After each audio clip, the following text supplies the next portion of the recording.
আসসালামু আলাইকুম। সাদিকা সারা কুকিং থেকে আপনাদের সবাইকে স্বাগতম। আজকে আমি আবারও একটি নতুন রেসিপি নিয়ে হাজির হয়ে গেলাম। আজকের রেসিপি ইলিশ মাছ।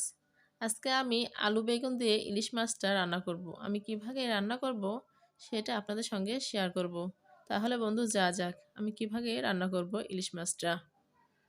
প্রথমে আমি 5 পিস ইলিশ মাছ নিয়ে নিছি।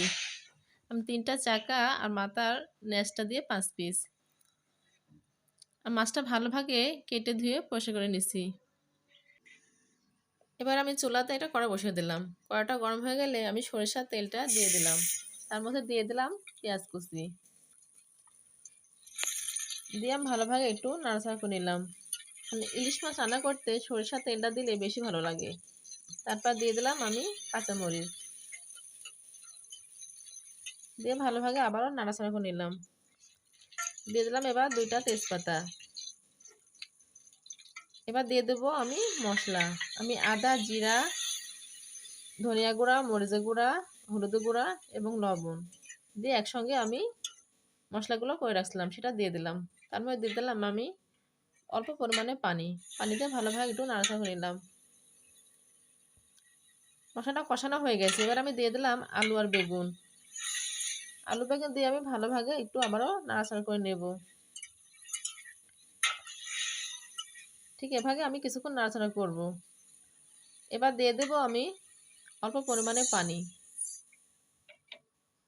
পানিটা দিয়ে আমি আবারও ভালোভাবে আলু বেগুনটা কষাই নেব। এবার আমি একটা ঢাকনির সাহায্যে এটা ঢেকে রাখবো। ঢেকে দিয়ে কিছুক্ষণ জাল করব। এটা সেই ইলিশ মাছ। এই ইলিশ মাছটা দিয়েই আমি রান্না করব। এবার আমি ঢাকনাটা উঠায় ভালোভাবে নাড়াচাড়া করে ইলিশ মাছটা দিয়ে দিলাম। সবগুলো ইলিশ মাছ আমি দিয়ে দিলাম। দিয়ে আমি আবারও একটু ভালো করে নাড়াচাড়া করে নেব। ঠিক এভাবে আমি কিছুক্ষণ একটু নাড়াচাড়া করে নিয়ে কষাই নেব মাছটা সহ। দেখেন আমার মাছটা সহ কষানো হয়ে গেছে। এবার আমি দিয়ে দেব ঝোলের জন্য পানি।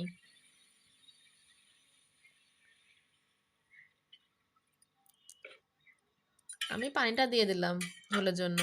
এবার একটু ভালোভাবে নাড়াচাড়া করে আমি ঢাকনা দিয়ে ঢেকে দেব। কিছুক্ষণ পর আমি ঢাকনাটা উঠায়া একটু নাড়াচাড়া করে দিয়ে দেব আমি জিরা গুঁড়া। দিয়ে আমি আবার একটু ভালোভাবে নাড়াচাড়া করে নিলাম।